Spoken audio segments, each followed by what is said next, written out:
Welcome to 3D TV news. Peddapalli జిల్లా రామగుండం నియోజకవర్గం స్థానిక గోదావరికని ప్రెస్ క్లబ్ లో నేషనలిస్ట్ కాంగ్రెస్ పార్టీ పెద్దపల్లి జిల్లా అధ్యక్షులు గోలివాడ ప్రసన్న కుమార్ గంగపుత్ర పత్రికా విలేకరుల సమావేశం నిర్వహించారు.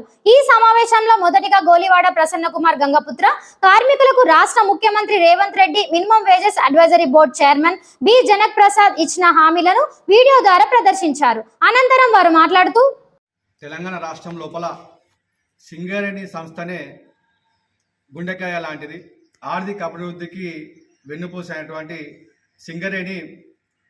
సింగరేణి కార్మికులు చెమటోడ్చి రక్తాన్ని చిందించి అనేక సంవత్సరాలుగా వారు ఆర్థిక అభివృద్ధికి తోడ్పాటు అందిస్తూ ఉన్నారు. సింగరేణి సంస్థ ఇప్పటికి రాష్ట్రానికి సుమారు 1,00,000 కోట్లకు పైగా ఆదాయాన్ని ఆర్జించినటువంటి సంస్థ. తెలంగాణ రాష్ట్రానికి ఇదొక బంగారు బాతగుడ్డు పెట్టేటువంటి సంస్థ సింగరేణి సంస్థ. అటువంటి సంస్థ లోపల సంస్థ అభివృద్ధికి పనిచేసినటువంటి సింగరేణి కార్మికులు, రిటైర్ అయినటువంటి కార్మిక అన్నలు ఈరోజు ఏ పరిస్థితుల్లో ఉన్నారని చెప్పి ఆలోచన చేయవలసిందిగా కోరుతా ఉన్నా. వారికి పెన్షను 300 రూపాయలు, 1000 రూపాయలు వస్తూ ఉన్నది. మొన్న ఒక చోటికి పోతే అక్కడ చూస్తే కూలీలలో సగం మంది సింగరేణి కార్మికులే ఉన్నారు. 70-75 సంవత్సరాల వయసు పైబడ్డ పెద్ద మనుషులు కూలీలుగా దుకాణాల్లో పనివాళ్ళుగా పనిచేస్తూ ఉన్నారంటే వారి యొక్క బాధను అర్థం చేసుకోవాల్సిందిగా నేను కోరుతా ఉన్నా. సింగరేణి సంస్థ 1,000 కోట్ల రూపాయలు ఈరోజు ప్రభుత్వానికి ఇస్తూ ఉన్నది. అదే కార్మికులకు ఖచ్చితంగా కనీసం పెన్షను 18,000 చేయాలని చెప్పేసి ఈ సందర్భంగా మేము డిమాండ్ చేస్తూ ఉన్నాం. ఇంతకుముందు మన వీడియో విన్నాం. ఏదైతే ఐఎన్టీసీ జాతీయ కార్యదర్శి గారు జనక్ ప్రసాద్ గారు మాట్లాడుతూ 1,00,000 మంది కార్మికుల కుటుంబాలకి 300 రూపాయలు, 1000 రూపాయల పెన్షన్లు వస్తూ ఉన్నాయి. మమ్మల్ని గెలిపించండి. 16 అసెంబ్లీలు ఎంపీలు గెలిపిస్తే రాష్ట్ర ప్రభుత్వం వచ్చిన తర్వాత మేము ఖచ్చితంగా బాధ్యత తీసుకొని ఈ యొక్క పెన్షన్లు పెంపుదల కృషి చేస్తామని చెప్పేసి వారు చెప్పడం జరిగింది.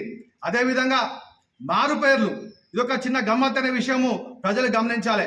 మారు పేర్ల మీద ఉద్యోగాలు చేసి రిటైర్ అయ్యారు అందరూ కూడా. సుమారు 20,000 మంది కార్మికులు దానివల్ల ఇబ్బందులు పడుతూ ఉన్నారు. వారు రిటైర్మెంట్ అయిపోయారు, వయసు మీద పడ్డది. వారి పేరు సపోజ్ ఒక ఎగ్జాంపుల్, ఒక తోకల ముత్యాల అనే వ్యక్తి సింగరేణిలో మారు పేరు మీద పనిచేస్తూ ఉన్నారు. అతని భార్య సత్యవతి. ఆధార్ కార్డులో ఎట్లుంటుంది, సత్యవతికి అసలు పేరు ఉంటుంది, భర్త పేరు అసలు పేరు ఉంటుంది. ఇక్కడ సింగరేణి హాస్పిటల్ పోదామన్నా, పెన్షన్ కావాలన్నా ఆ భార్య పేరున్న ఆధార్ కార్డు మీద ఈ సింగరేణి కార్మికుడి పేరు రావాలని చెప్పి అంటా ఉన్నారు. ఇది కాని పరిస్థితి. ఎందుకంటే ఆధార్ కార్డులు మార్చుకోలేని పరిస్థితిలో ఉన్నారు. వారు ఏమంటున్నారు అంటే ఒకవేళ పెద్ద మనిషికి ఏమైనా జరిగితే మాకు పెన్షన్ రాదేమో అని చెప్పి వాళ్ళు బాధలో ఉన్నారు. ఈ మారు పేర్లను కూడా మానవతా దృక్పథంతో ఆలోచన చేసి రాష్ట్ర ముఖ్యమంత్రి గారు మాట ఇవ్వడం జరిగింది. ఈ మారు పేర్లను ఖచ్చితంగా మేము అధికారంలోకి వచ్చిన తర్వాత మారుస్తాము, వారికి ఖచ్చితంగా మేము న్యాయం చేస్తామని చెప్పి అన్నారు. ఈ సందర్భంగా వారిని మేము కోరుతా ఉన్నాం.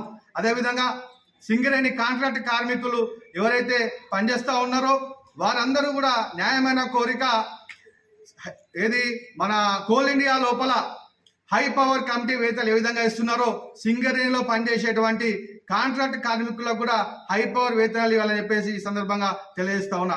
అదేవిధంగా జనక్ ప్రసాద్ గారు ప్రస్తుతం Telangana minimum wage board chairman, advisory board chairman గా ఉన్నారు. తెలంగాణ రాష్ట్రం లోపల గవర్నమెంట్ లెక్కల ప్రకారమే సుమారు 1 కోటి మందికి పైగా అసంఘటిత, సంఘటిత కార్మికులు ఉన్నారు.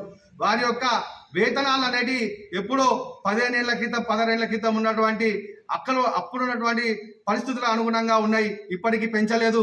మేము జనక్ ప్రసాద్ గారిని కోరుతా ఉన్నాము, అయ్యా తెలంగాణ ప్రాంతంలో ఉన్నటువంటి అసంఘటిత, సంఘటిత కార్మికులకు ఒక కమిటీ వేసి, ఒక మేధావుల కమిటీ వేసి, ఒక గ్రౌండ్ లెవెల్ లోపల మీరు పూర్తి విచారణ చేసి ఇప్పుడున్న పరిస్థితులకు అనుగుణంగా వేతన సవరణ చేయాలని చెప్పేసి ఈ సందర్భంగా పత్రికాముఖంగా తెలియజేస్తూ నేను ఈ సందర్భంగా జనక్ ప్రసాద్ గారికి బహిరంగ లేఖ విడుదల చేస్తా ఉన్నాం.